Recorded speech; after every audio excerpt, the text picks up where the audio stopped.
versus 3,000 is a big demand and supply gap. I'm sure it's going to be addressed in the times to come. Am I audible? Yes, yes, sir. Yes, You are. yes, sir. Yes. So, but the kind of transformation which has started is a positive sign um, in the corporate boards where we are finding, observing quite a number of professionals entering into the corporate boards, especially in this reboot season in 2024, when many of them are exiting seats after 10 years of their tenure. Um, as per the provisions which were implemented in 2014. So that's an interesting point. I would also like to welcome the participants today for this talk. It's a very contemporary book, of course, uh, on the issues and aspects which are quite significant and also indicative of the things which might go wrong. And the way you have articulated is, again, based on your experience, dear friends.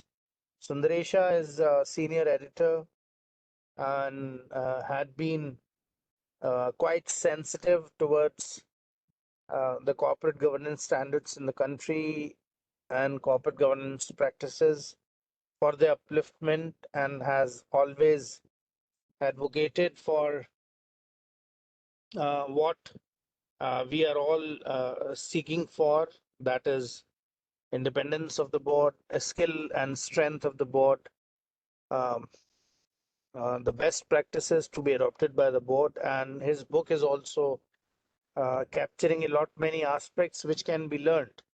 So that was the genesis of why this invite was extended, and Sundaresha was kind enough in accepting our invite and delivering a talk on this. The book, I hope, available on Amazon, Sundaresha, and Yes, yes, sir. It's I'm sure it's available on Amazon, and you can benefit if the talk attracts.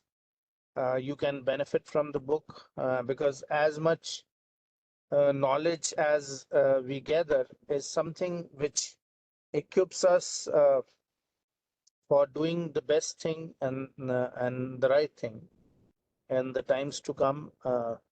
Whenever we join the board, or even when we are working one level, two level below the boards, because that's something which helps us having the prospects of joining the board. Because knowledge is the power, nothing else can save us, is what I would like to say, um, and also a strong believer on this. So a very warm welcome to Sundaresha, and thanks for accepting our invite, and also the dear members who have we have received about 1,200 plus interests in joining this session. I'm sure all of us will get benefited out of it. So very warm welcome, and I leave it to you. The floor is all yours for your discourse. Over to you, please. Thanks once again, Dr. Gupta, for the kind introduction. I hope I'll be able to provide some value add to the entire discussion around governance. So, what I'll do is I'll start sharing my screen. There is a presentation which I made on the book and what it talks about. So, without much ado, I'll start with that right away.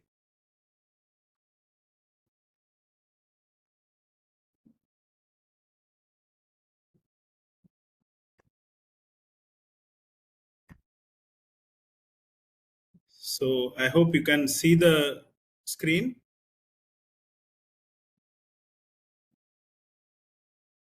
Dr. Gupta, can you respond?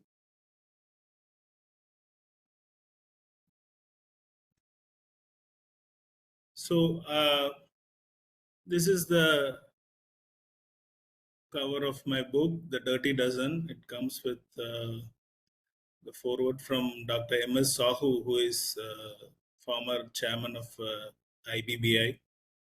So let me just start with how I got hooked into this subject and what triggered the whole idea.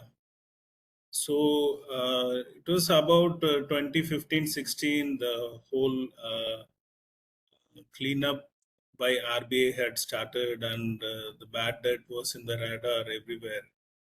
But being in Delhi, I was not of much a banking reporter as such. So my entry point into this whole issue was a list put out by Punjab National Bank in around 2016 February. So this list for the first time gave us an idea of who were these defaulters. So it had some, I think, around 900 names where all the details of the defaulters, including names of the companies, directors, and addresses, and the amount of default were all enlisted. So this gave us people like us, journalists, an entry point into the entire maze of the bad debt problem. So what we started doing was, as journalists, we often go and do ground checks on addresses, which itself often tells the story. So I picked out a few prominent names and tried to visit the addresses of these companies. So the prominent name, in the sense, these are not those headline names like Malayas and Kingfisher Airlines and Win Some Diamonds or others, with who a lot of people were already following. But we tried to go one step below and look at who the large borrowers and who are willful defaulters were. So when we looked at it, so I looked at, landed up in some addresses such as a GSRI in IIT. One was next door to our office in a building, which was pigeonhole offices. And one of the most interesting ones was the one I found in Shadara of Apple Industries Group. So these borrowers had some 400 crores of outstanding, and they. So I when I reached the address of this company, what I saw was really shocking. It was kind of the moment a penny dropped for me. So, like, it was a small hutment, a two-storied hutment, which you find in some of the slums of the large cities. And one caretaker type of person was sitting in the first floor of the building, and all it had was one large black and white board with some names of 17 entities put up on that. So Apple Industries, Apple Factories, Apple, and so on. So this was as a lay person, as an outsider, it was a shocking thing to me that when an ordinary individual goes to the bank for any kind of loan, the number of formalities and procedures one has to go through is ominous and really time consuming. But how would somebody like this, with no income, no business, or no asset, manage to get a loan of 400 crores? So this was the fundamental question that interested me into this subject, and the larger idea that this could be a book sat in my head. So then there are other events which took place after that. There was demonetization, and parallelly, the regime insolvency and bankruptcy code was also uh, made law in late 2016. So then again, this idea took a backseat, and after some time, when again in February, in RBI decided that 12 large defaulters will be put to this insolvency regime. So these 12 companies gave me a prism to look at the whole problem in a fresh way, and we thought we could construct a readable book around this whole bad debt problem, looking through this 12 large defaulters. So that is how this whole book came about. So this presentation I will talk about in three parts. So the book is itself divided into three parts. First, we set the scene as to how the whole issue came about and the problems, both sides of the twin balance sheet problem. And the middle part is the story of these 12 large defaulters who form the crux of the book, so to say. And the last part, we look at the regulatory responses, various things, both RBI and later on the insolvency board uh, did, and how effective and effectual these steps have been. So the first part begins with the source of the whole bad debt problems, which reached its peak in probably 2015-16 when about 5 to 6% of net NPAs were in the system. So, looking at total advances of the entire banking system at some 200 lakh crore, so this would amount to about 10 to 12 lakh crore kind of bad debts. So the seeds of this huge mess was sown in the boom time that preceded this whole crisis. So between 2004 and 8, some of you would remember the Sensex was at peak. There was optimism all around, and so the Chinese Sundaresha, I consumption. would like to interrupt. I'm so sorry. I mean, Yeah. I would like to interrupt. Like, participants are not able to see your screen, your PPT. I mean, Oh, okay. 1 second.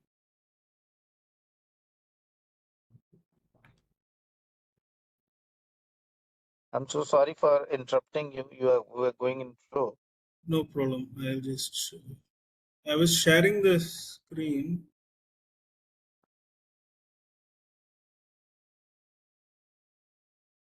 Ashish, can you check and confirm whether it's visible? Ashish, So now the screen is visible. So if I go to the PowerPoint,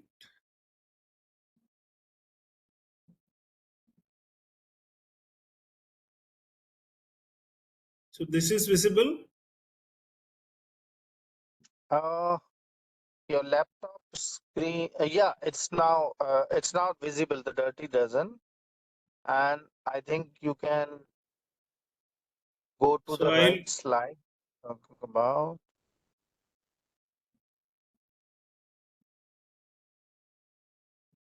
the next one.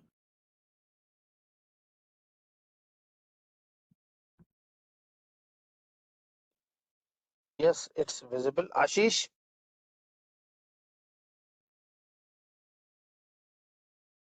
yeah, introduction. I can see introduction.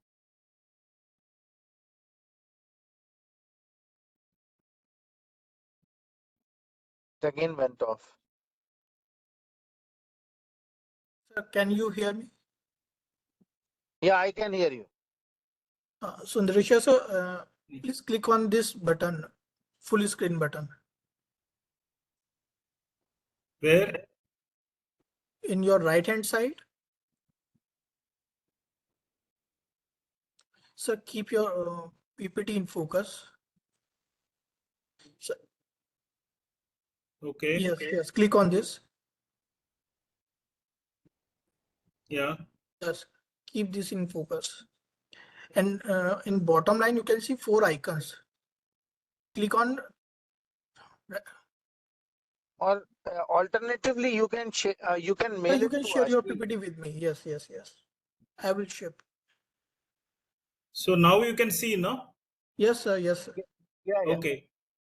Okay. So this is the part I just talked about. So I will, if I touch the cursor, it's going off. So first, focus your PPT. It again went off. Yeah. Now it's okay. Yes, sir. Okay. I have to keep the cursor on the PPT. So you can share your PPT with me. I will run this PPT.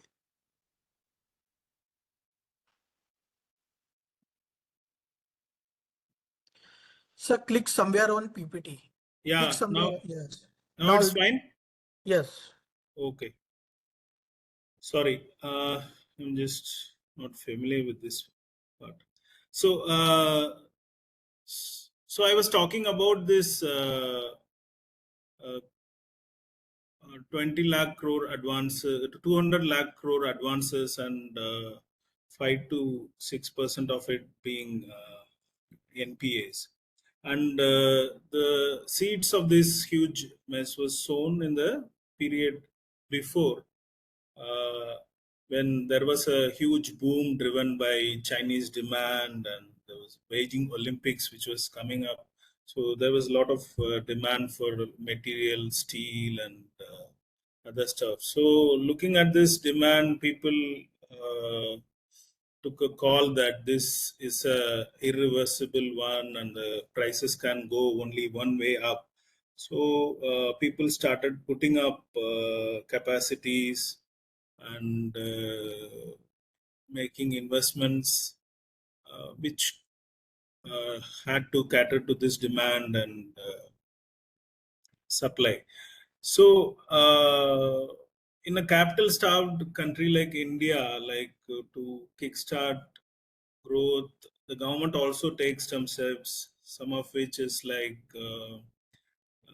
when the Vajpayee government was there, famously they started this whole highways building program, and one of the incentives for developers was to develop and monetize the land adjacent to these highways.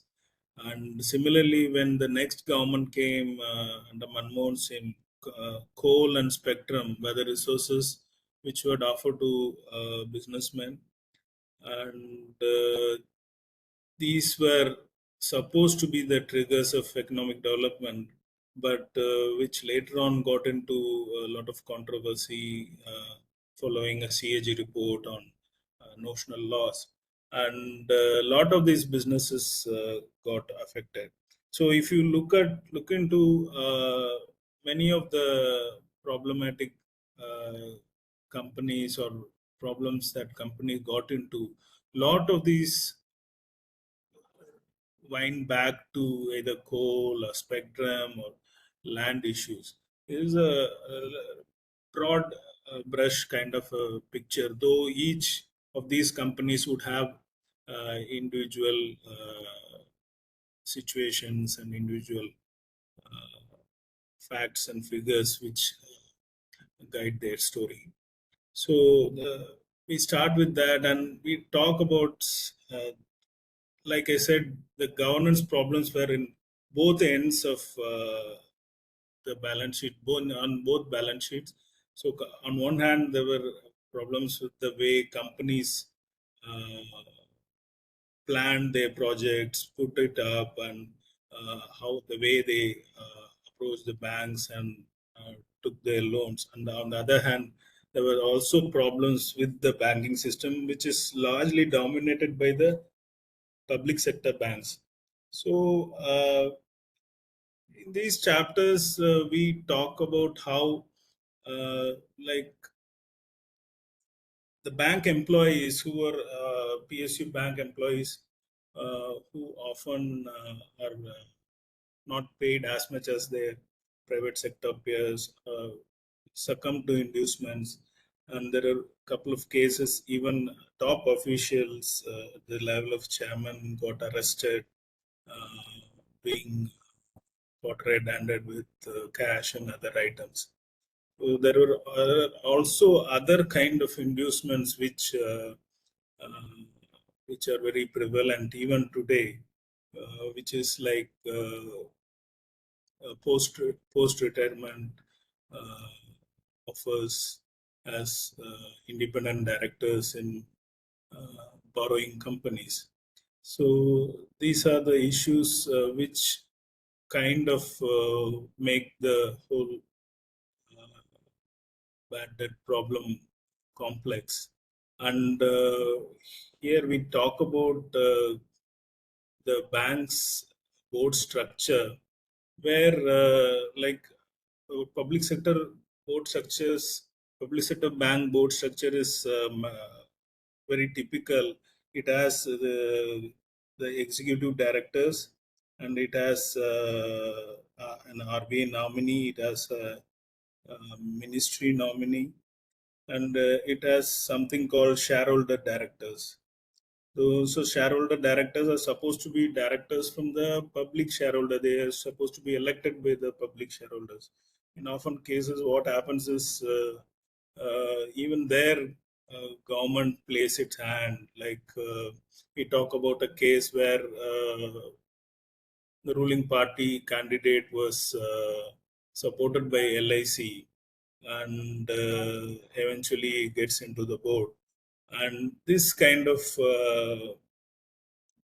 instances are rampant, and it dilutes the whole governance in a bank. And the other element of this structure is a CA director. So there have been a lot of complaints, even at the ministry level. I have heard that these CA directors are another sorts of, not to broad brush all of them, but often this allows people, unscrupulous element, to get close to the management of the bank, and they try to get into uh, influencing loans and other decisions. So this dilutes again the process in which who gets the loan and how it's dispersed. And also the structure also allows for employee directors, where members of the bank staff or unions are allowed to, but then the unions keep complaining that they are not allowed into the process at all. For most of these seats remain vacant for years together. So we have spoken to some of the union leaders, and have tried to present their view also in this. One other interesting anecdote the book has is of a retired bank official. The problem in talking to bank officials, retired or serving, is that they all say that they are very perfect and honest. They followed all the rules. All the problems, all the issues were with all the others who didn't do it.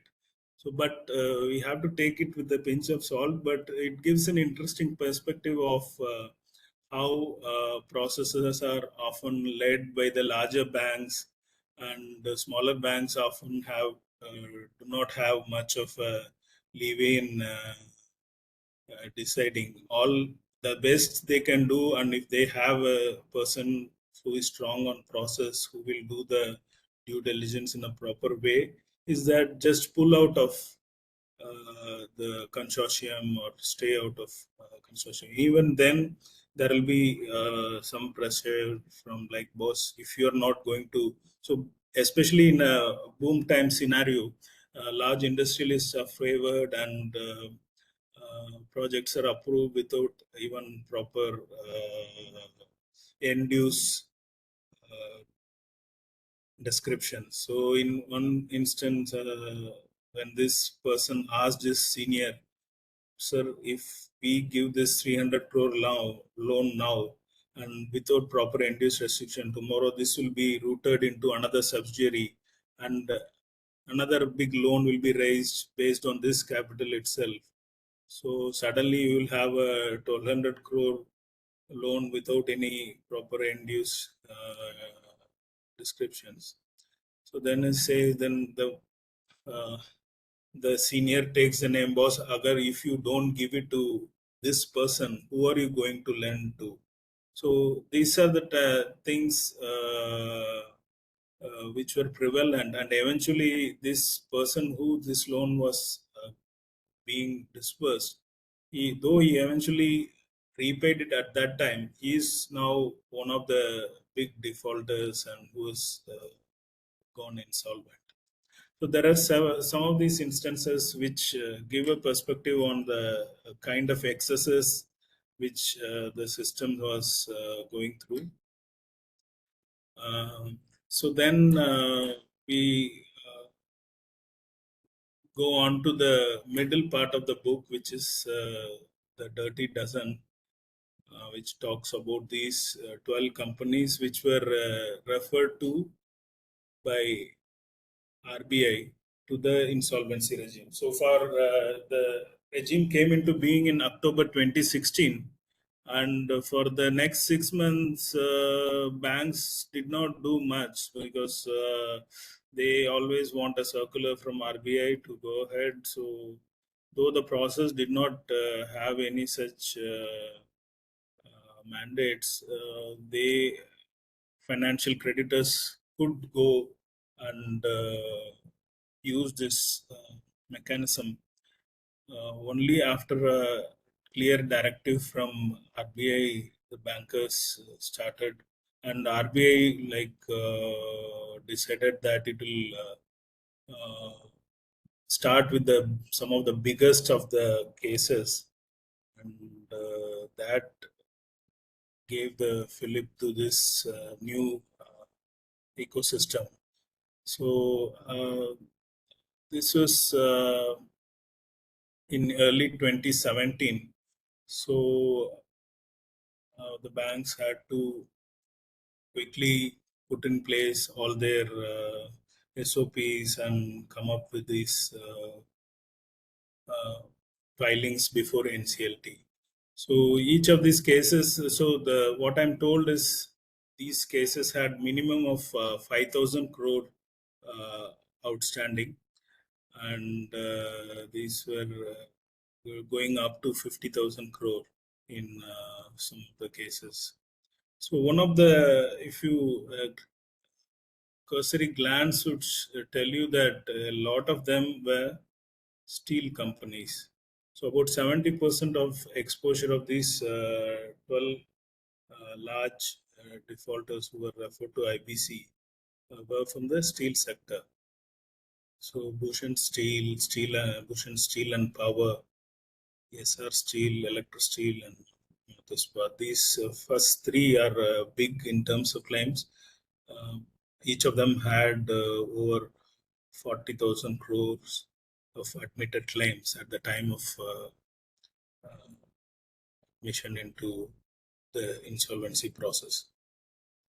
So the problem with the steel industry was, like I told you earlier, they had built for the boom to be continuing forever. So they had put up excess capacities, and once the Beijing Olympics was over, the Chinese demand kind of crashed. So this is a kind of a simplistic explanation, though it's factual. So the prices fell and the demand also fell. So it was a double whammy for these companies. They had, and the steel plants are like costly affairs. They get thousands of crores to be built. So though they had put up these assets, they were finding it difficult to service these loans, and eventually went into default. But one saving grace was that the assets were there, though in companies had individual problems. The larger asset was there, so the recovery in these cases were slightly better than some of the other cases we'll see. So let me go one by one. So this is SR Steel. This is a one which got the best recovery. About 80% of the dues were recovered in the resolution plan in which it was sold to ArcelorMittal. It went to a strong hand, and SR is one of the larger groups which had interests in other areas also. And this time also they put up a big fight and they tried to float another company outside India to again bid for this asset and retain it. But the government had to quickly bring an amendment to the insolvency code, and they were stopped, and eventually ArcelorMittal won, and they are now running it. Second big case was Bhushan Steel. Bhushan Steel was Bhushan and Bhushan Steel and Power. They're like twins run by brothers. So Bhushan is named after Brij Bhushan, is the father of Neeraj and Sanjay Singhal. They started as by making rails for the Indian Railways, and then eventually integrated backwards into steel plants. But though Bhushan has been sold, like Neeraj Singhal was arrested, SFIO cases have been slapped for various allegations of fund diversion. So these cases are still going on. Bhushan Power and Steel again is elder brother of Neeraj Singhal. In addition to the steel cycle, they also ran into trouble with the coal allotment cancellation. So once the coal allotment was gone, they didn't know how to fund this energy requirement. So that led actually accentuated the downfall. This asset was also sold to JSW Group, which is now become one of the largest steel players in the company through the insolvency process. These are the smaller of the steel companies. Electro Steel, their dues were around 10,000 crore, and these were so the Kejriwal family actually has connection to the Dalmia group. The father of Umang Kejriwal was the son-in-law of Jai Dayal Dalmia, and later on they ventured into separate venture, and electro steel were built. So here also they were doing well. They were one of one of the things they were famous for was they used to make the covers of the like the entire sewage system and the covers of the sewage ducts in New York City. So all over the world, they used to supply these covers, and they were doing well. But during the boom time, they also wanted to venture back into steel, and they put up this plant, so which proved to be their undoing. So this entity is now been sold to Vedanta Group, but Vedanta Group itself is now looking to deleverage, and now this asset is now again on a sale, according to latest news reports. The last one of the steel companies is Monat Ispat and Energy. This is Sanjeev Jijodia family, and they also had this issue of coal block allocation getting cancelled and getting into trouble with the steel cycle. This again was sold to JSW. Interesting thing is JSW's Jindal family is related by marriage to the Jajodia family. In fact, they are brothers-in-law. So that connection, despite the changes and amendments in law, this deal somehow went through. So that brings us to the end of the steel part of the Big 12. The other seven, so like I said, steel plants somehow got a better recovery than the other seven assets, seven companies which went into insolvency. So Lanco Infratech is an interesting case. This is politically connected. In fact, the promoter himself was a politician, Lagadapati Rajagopal, based in Andhra. He was a Congress politician, Congress MP, who was famous for this pepper spray incident during the agitations against Telangana. So main business was power infrastructure. So like with all politically connected businesses, like the rise is also steep, and when the story turns, the fall is even steeper. So same happened with Lanco. So they had a lot of overseas investments also, which got into trouble. These assets could not be sold. The power plants in Chhattisgarh and some of the other main assets were taken over by PFC and a consortium of other PSU, power sector PSUs. So the process is still on. It's not known how much will be eventually recovered. JP Infratech is one promoted by the Gaur family. They're famous for building dams and other large infrastructure projects in North India. And for the family, patriarch Jayaprakash Gaur was a former UP irrigation department official who later on became an entrepreneur and built a huge empire. So the group is currently run by the second generation. So this particular entity was supposed to develop this Yamuna Expressway, which was a pet project of former UP Chief Minister Mayawati. So it was supposed to connect Noida to Agra and along the Yamuna river.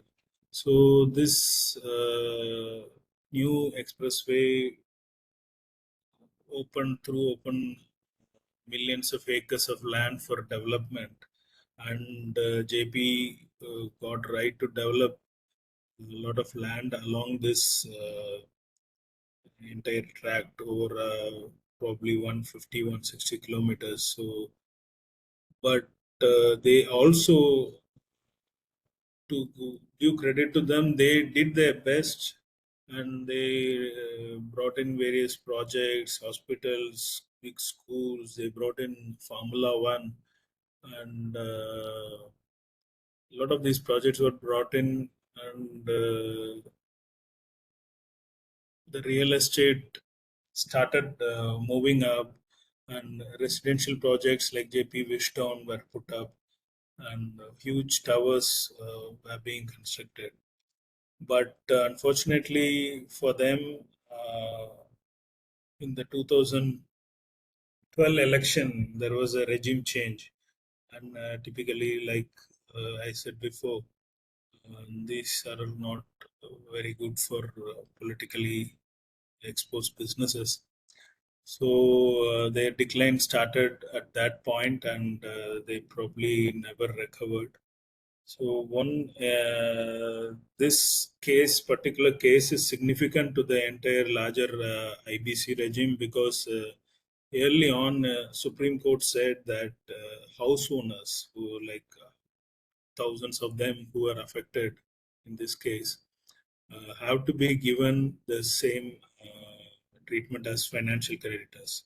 So this brought in a lot of complexity into the equation, and the resolution is, though it has been approved, so for all the homeowners to be settled and given their homes back, it is going to take a long time. Amtech Auto is another typical case. So this Arvind Dham, again, is a son of an Haryana Irrigation Department official. So he started this auto components business. Basically, they were suppliers to huge automakers like Maruti, who had set shop nearby in Manesar. So they were doing well, and they started to think they can become a global player, and a lot of overseas acquisitions were made in a short duration of time, and this led to shareholder outbursts, and eventually a lot of these acquisitions turned out to be suspicious. So they are also under a lot of SFIO and other investigation as we speak. The interesting thing that happened during the resolution of Amtech was it was sent back to.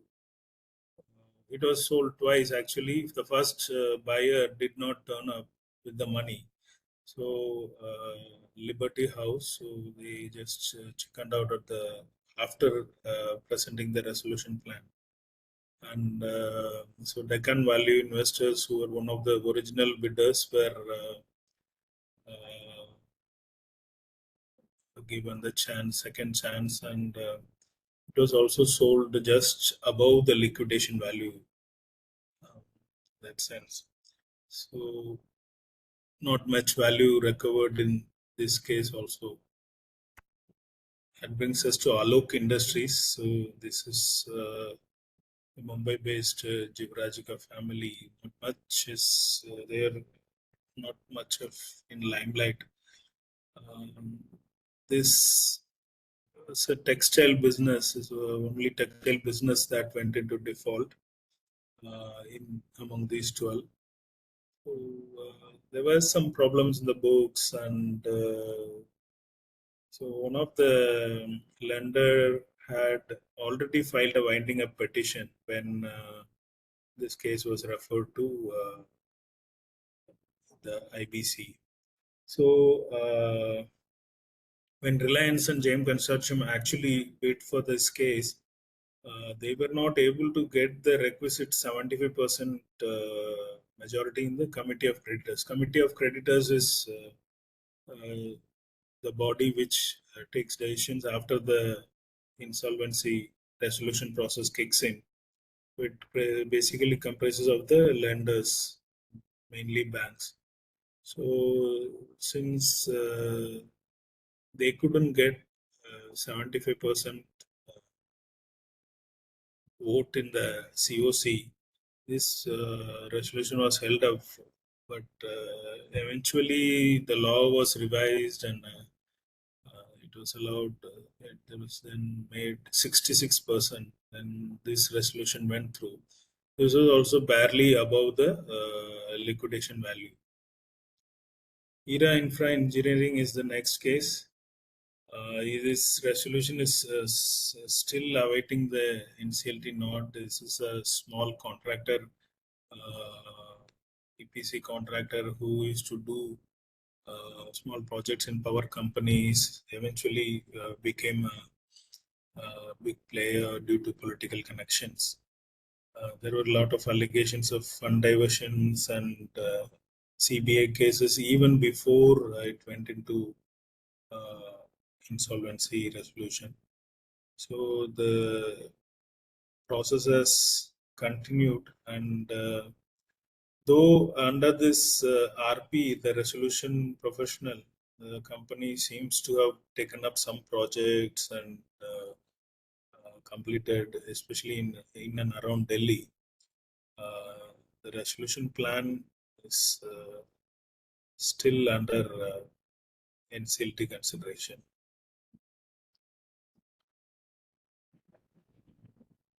Jyoti structures, this is transmission. These are transmission line tower makers. These are huge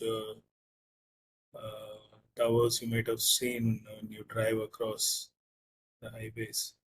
So these companies specialize in that, and the larger power sector troubles kind of caught on with them, and they also had some issues with the books, international subsidiaries and receivables. These are some of the red flags in almost every company's books. So these are some things which people need to watch out for and ask the right questions at the right time. Otherwise, eventually they will come back to haunt at a later stage. This was also sold. This is Jyoti Structure is one of the what you can say better recoveries among the non-steel companies. They managed to recover about 50% of lenders managed a recovery of 50% in this case. So ABG, next we come to ABG Shipyard.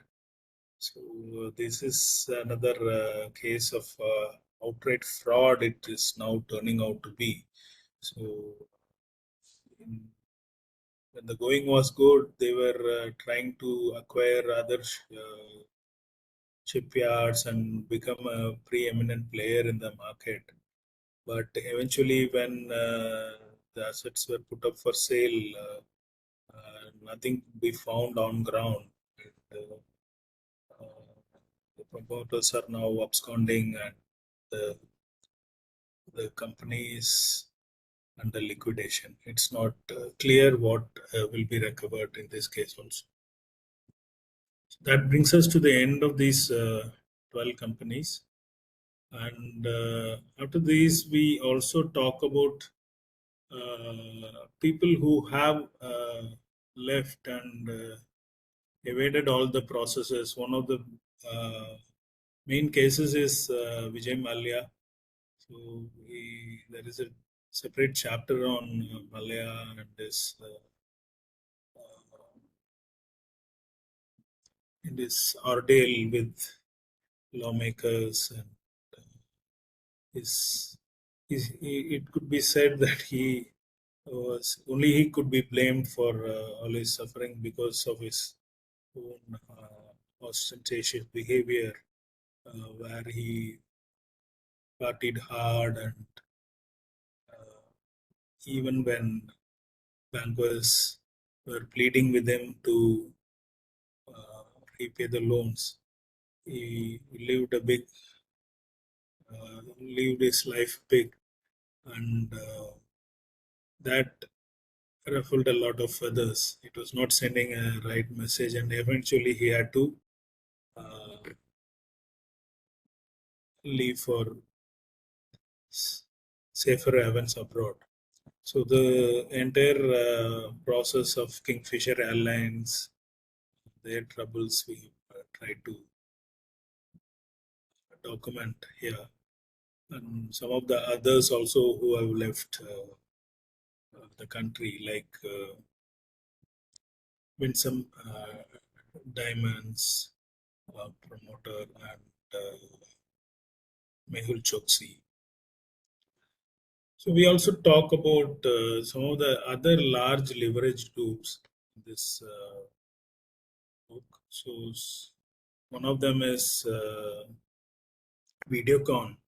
So while the book was being closed, they were still not referred to insolvency, but they eventually also got into. They were not part of the Big 12, but they also had huge dues, and they have also uh, become insolvent. Other case was Reliance Anil Ambani Group, which had to be referred to insolvency. They also had the complication of an NBFC, Reliance Capital, within their group. So RBI and the regulators came up with a separate framework to deal with these kind of financial companies and their insolvency. So the different processes are being applied there. We also talk about some of the groups who have managed to do well with, despite having high leverage. This is JSW, and other is the Reliance Industries Group, who have managed to thrive in this environment. Vedanta was at one point doing well, but it has again got into uh, a bit of a situation now. Other companies like GMR, GVK again had some political connection. So when the regime changed, they also had uh, to suffer a bit. But they have managed to cut down their exposure, and they managed to avoid the insolvency prospect. And in the next couple of chapters, we talk about the various responses which central bank had done over the years. First the CDR, and then it went for the asset quality review, and then it came up with several other schemes like SDR, S4A, and stuff, which tried to, because the insolvency regime was not there, they tried to replicate it with all these measures and tried to take control of the company. So even though the regime came only in 16, RBI already made up their mind that the borrowers should not get away in this manner. So it also kind of the other thinking policymakers is that this default in business, a genuine business default should be accounted for in the business of lending, and the person who has defaulted should be allowed to exit in a proper way. So that proper way was not available earlier, but with this regime, that eventually came. And the last chapter talks about this role of this new regulator, IBBA, and several challenges it had to face in its early days, and how it managed this and eventually closed this resolution process. So, though it took longer than expected, eventually 11 of the 12 cases have now been resolved, and even one, the last one, is almost close to being resolved. So, and I will leave you with some numbers of the IGC regime in the last 6 years. This is the latest data. The book. Uh, this is as of December. So about 7,325 petitions have been admitted. This is when NCLT admits the CARPC process starts. Out of these, 891 have been resolved. About through 3.21 lakh crore is the amount realized from these resolved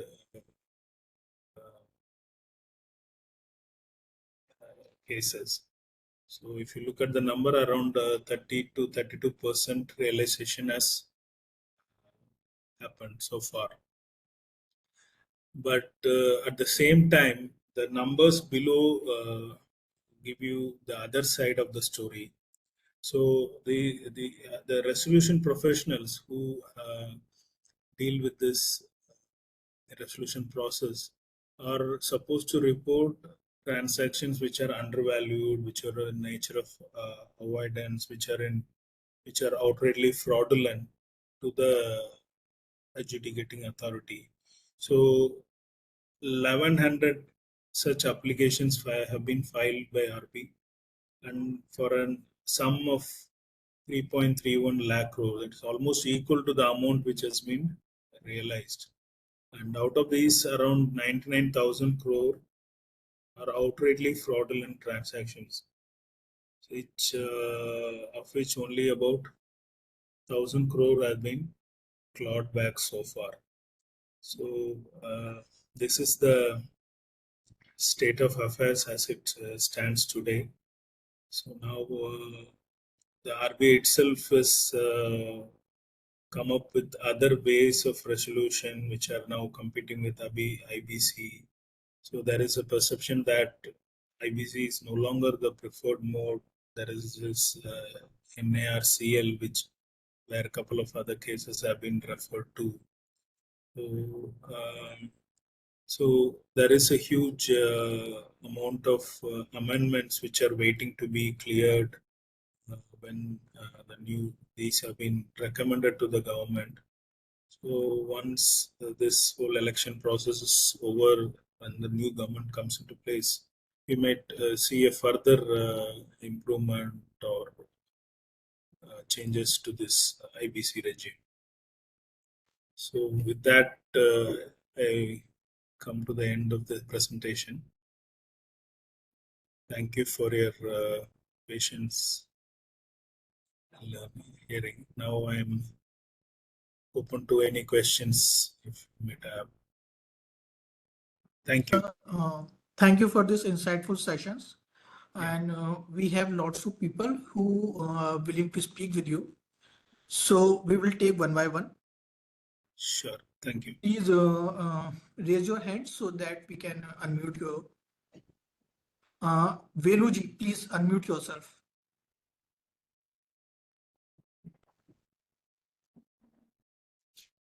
Basically, just wanted to thank you for this wonderful session. It was quite interesting to hear about these cases once again. And we thank you for sharing this with all of us. Of course, the general interest of all of everyone is, will this stop or will it continue to be repeated? That's something we will have to wait and see. That's from my side, sir. Thank you, sir. Sure. Bala Subramanian ji, please unmute yourself. Yeah, this is Bala Subramanian. Hello? Hello? Yes, sir. Yes, sir. Yeah, Please we continue. can hear you. Yeah. Thank you so much for just explaining the banker side, how the things are going. In fact, I have been being audited those almost all the steel industries, more than 7 accounts being audited when I was in a credit audit. So what you told is entirely correct. No? The problem with steel industry is one is getting the power, another is the backward integration, and too much of what you call ambition, and we can say greed based on the demand that time available. Now it has been come to an end, and the industry should be leveraged to the market level. Anyway, the banks were suffered a lot. Of course, there is not much recovery. In fact, some of the industries you made a good recovery, indeed. And thank you for showing your what you call efforts to bring out all this 12 it's a big people who have been defaulted the bank. Thank you once again. Thank you, sir. Mr. Chandrashan, would you like to speak? Please unmute yourself first. Okay, next. Mr. Jayen Desai. Okay, Mr. Chandrashan is there. Oh, please continue.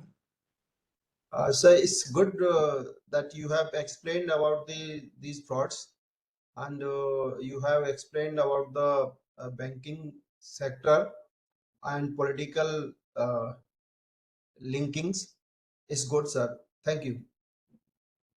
Thank you. Mr. Jayen Desai.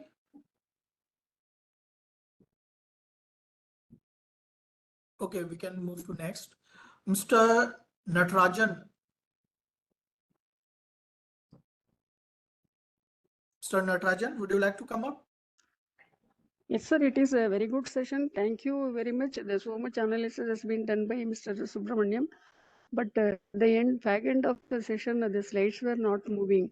So if possible, to our mail IDs, the slides can be shared. It will be better. This is my feeling, please.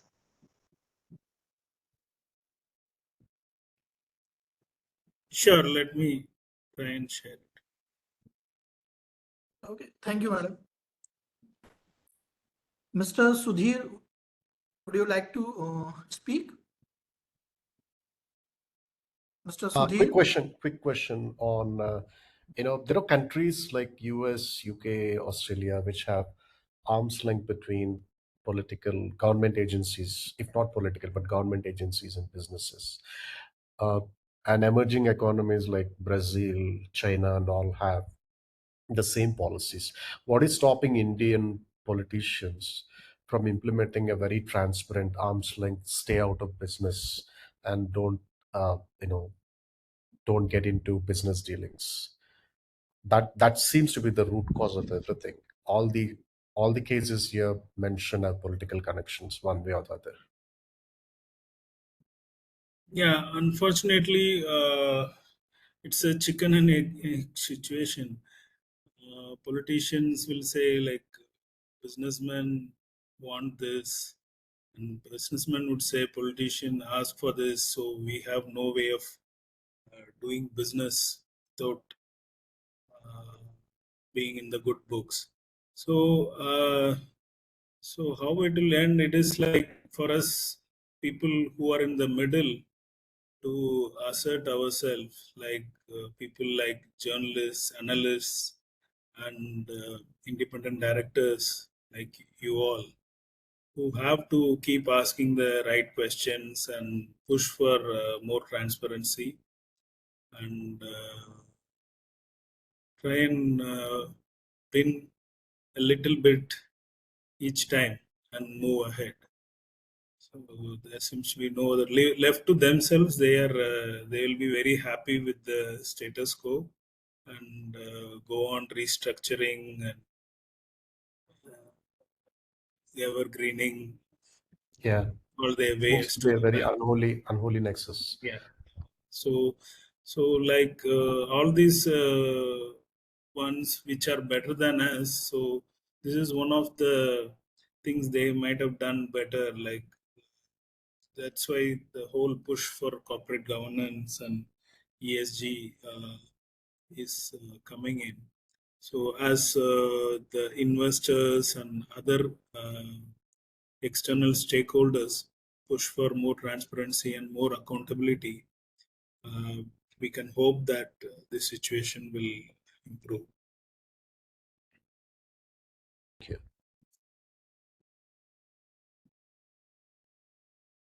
Next, Pushpaji, would you like to speak? Pushpa Ambrose. Okay, next, Beetan Basu. Mr. Beetan Basu. Yes, it was a lovely session, Mr. Sundaresha, and it was quite informative with the live studies of all these 12 companies who did not follow the corporate governance and got involved in fraud. So I just wanted to raise three more companies which did not follow the corporate governance, and they were also not involved properly in the proper accounting and the balance sheet. That is one of them. Three of them are like IIFL Finance. That is IIFL. That is one of the NBFCs. The one Housing Finance, and we already know, and it was in the news also, about Yes Bank, which the promoter itself was involved in bad corporate governance and money laundering. So these three companies, if you could have thrown some light on these three companies, would See, have been. thank you, sir. Thanks for your question. So, see, the financial companies, RBI took a different view, Mhm. and I'm not sure if IFL Finance is the right company. So, they are still very much in operation. But Other their two are under investigation, of course. One of yeah, the cases which their recent, share price crashed, and they were into. I mean, they went down, and their balance sheet was not properly. They did not have a proper accounting also. well, that is a Well, different issue, share price crashing and that stuff. But talking about insolvency, the resolution, the mhm. financial companies have a different regime wherein, unlike the non-financial companies where the RP is appointed NCLT, the administrator for these companies is appointed by the RBI. And so RBI kind of closely monitors those companies and how they are resolved. Even in case of Yes Bank, they stepped in very early and they ensured a smooth transition because a lot of public money and small retail deposit holders' interest are involved. So RBI does deal with them separately. In one recent case, like I talked about, the resolution of Shri, which is again a financial company, has been given over to, has been done through this new entity, which is popularly known as Bad Bank or NARCL, National Asset Reconstruction Company. So RBI has also been trying various methods, and they've also been all the time tightening rules over control of frauds and closer monitoring of both banks and NBFCs. What anything about this the Diwan housing also? Diwan housing was also involved Yeah, in. yeah, those cases are in the public domain, and people have been uh, arrested and behind bars also. Yeah, absolutely. Cox and Kings is also one of the companies. Yeah, that list is endless. There are 9,000 willful defaulters. Yeah, So absolutely. you Yeah, can keep on listing them. So yeah, absolutely. So Thanks a lot. Pushpaji, would Thanks you a lot like to for. come? Push, yeah, please continue. Yeah, thanks a lot, Mr. Sundaresha, for your lovely session. thanks, sir. To congratulate Mr. Sundaresha for the wonderful book that he has brought out. I already ordered it on Amazon and I'm waiting eagerly for to get hold of that book and read. But my prime question to sir is how could you, from whom did you take the permission for writing this book? You have to compile so many facts and figures. So who authorized you, that I would like to know? Number one. Number two, in all the cases, you have highlighted the promoter, the business, the status, etc. So, in whichever case they have been fined. So, did the promoter also get some punishment, or did he escape? That's my prime question. So first question. So it's a free country. I don't know if you have to. And I'm not part of the government department, so I am not required to take any permission, I suppose. So as a journalist, as a writer in this space for a while, so it's more of your own. Uh, you have to take the permission of your own self whether you will be able to do a Stays, fair job of representing everything in a fair manner. So that is a more difficult question than taking anybody's permission.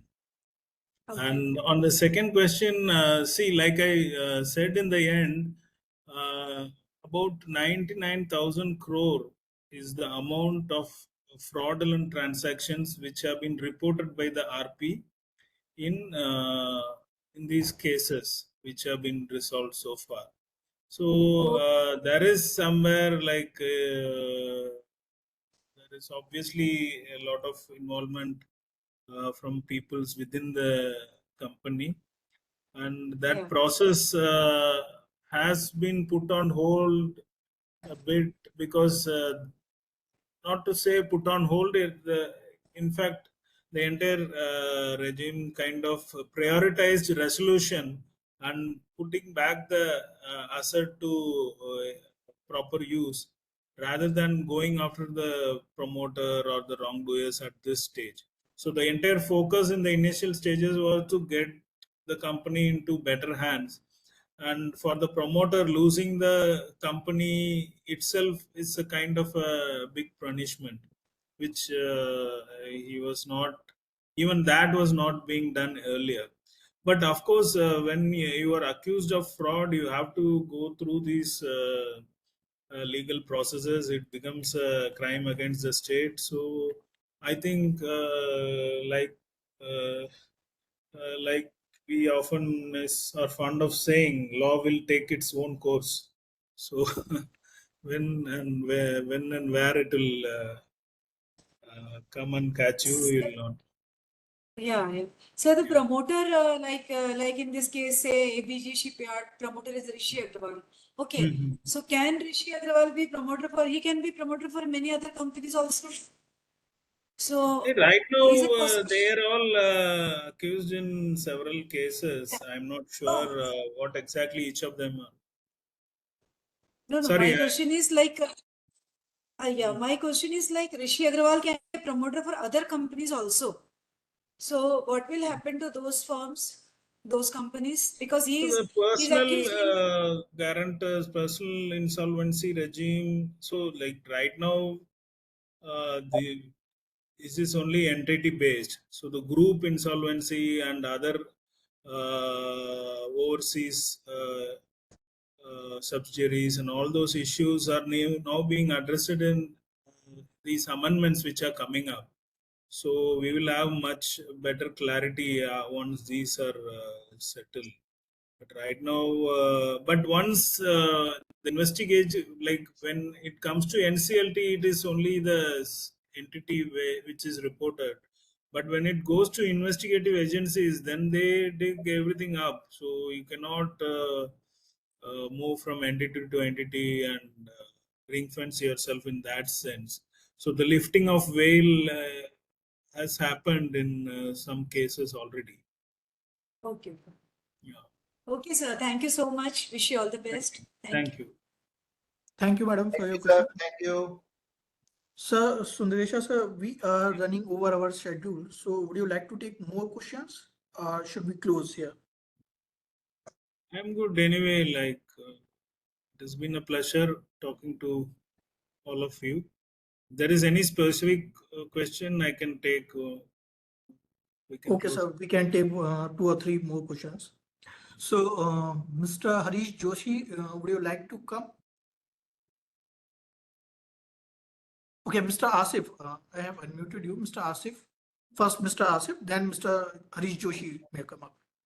Mr. Asif, please continue. Mr. Asif Mirza.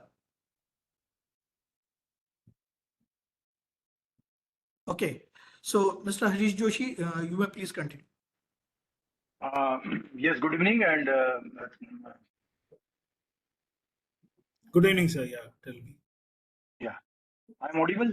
Yes, very nice to have this very interesting information. Sir, my very precise question that because of these not only these dirty dozens but more than hundreds or even thousands, right? But because of these people, many of the genuine defaulters are also sufferer because regulators are looking with a scanner that everybody is like this only. what do you foresee, means according to your experience, what is the approach of the regulator to look after and see and scan the genuine defaulter, and what is the resolution for it?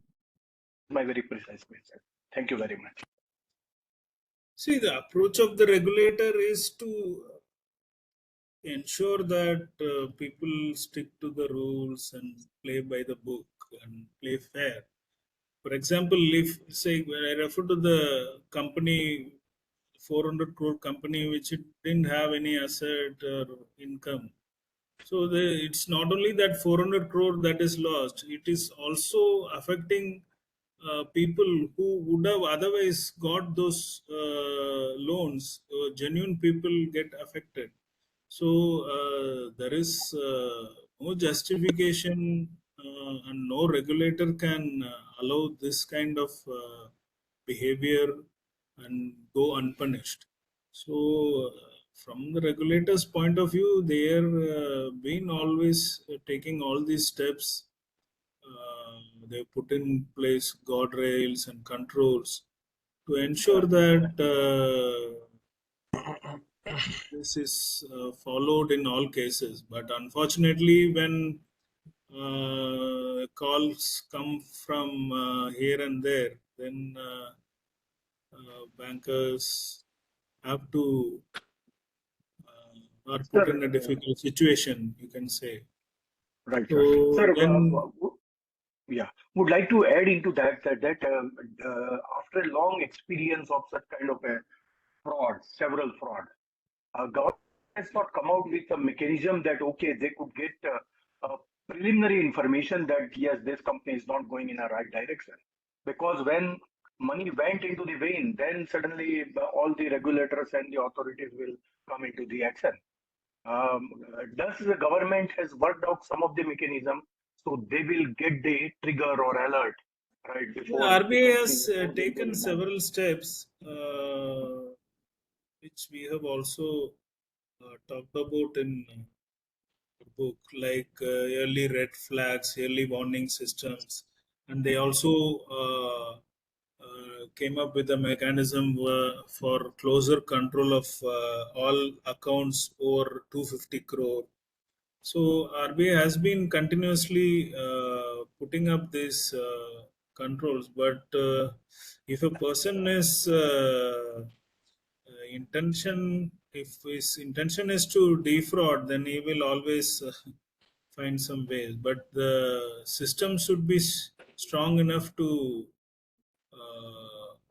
get to them and punish them eventually. So that will be the major difference. And So, sir, current situation in current times, do you think that system is tight enough to control or restrain such kind of frauds? we will know only after 5 years, probably, Why? when the audit is Sir, over. all the And machineries are there, agencies are there, anti-corruption machinery is there, income tax department is there, enforcement director is there, directorate is there, and they are so busy many. with something else, I think. But somewhere some leadership is not having if means to take action, then the problem is there, sir. True, true, true. Yeah, yeah. Like it has to flow from the top. So that is leadership is very important. So only thing the leaders should walk the talk. So that is also important. Uh, Can I ask a Okay, quick Mr. question? Asif? Yes, yes, please. First of all, thank you, Mr. Subramaniam. I'm sure that works like this will be a big milestone in the country's journey towards a better and good corporate governance. My quick question is that in all these scandals, there have been failures at multiple levels, and one of them is the credit rating agencies like CRISIL. So, are we aware of such credit rating agencies? Have they been penalized, or held accountable Yeah. in any of these So cases? there have been some recent cases, so we have not covered in this book. But SEBI has so credit rating agencies are regulated by SEBI.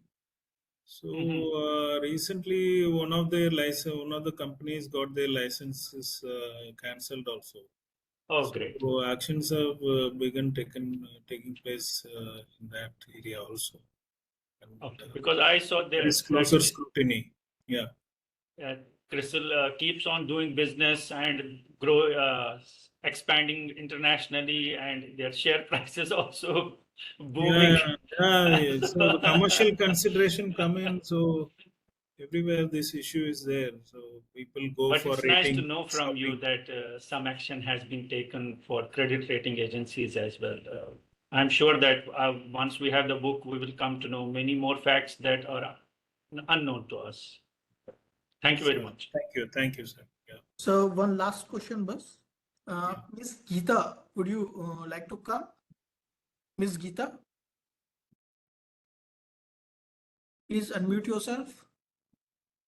Yes, please. Good evening, everyone. My question was, what was the liability on independent directors of these companies? So, see, once the CARP process kicks in, the entire board gets removed and the new board gets placed. So, liability ends there. But if there are any past actions which were questionable or which were found to be for example, criminal in nature, then applicable law will take its course. So there will not be any exemption in this case of these companies. But the good part is that once the CRP process starts, so everybody, entire board is replaced. So there is no separate provisions that have been given for independent director, or that part has not been addressed specifically in this regime. So for the part you are under the Companies Act, whatever the regulations are, that will be applicable.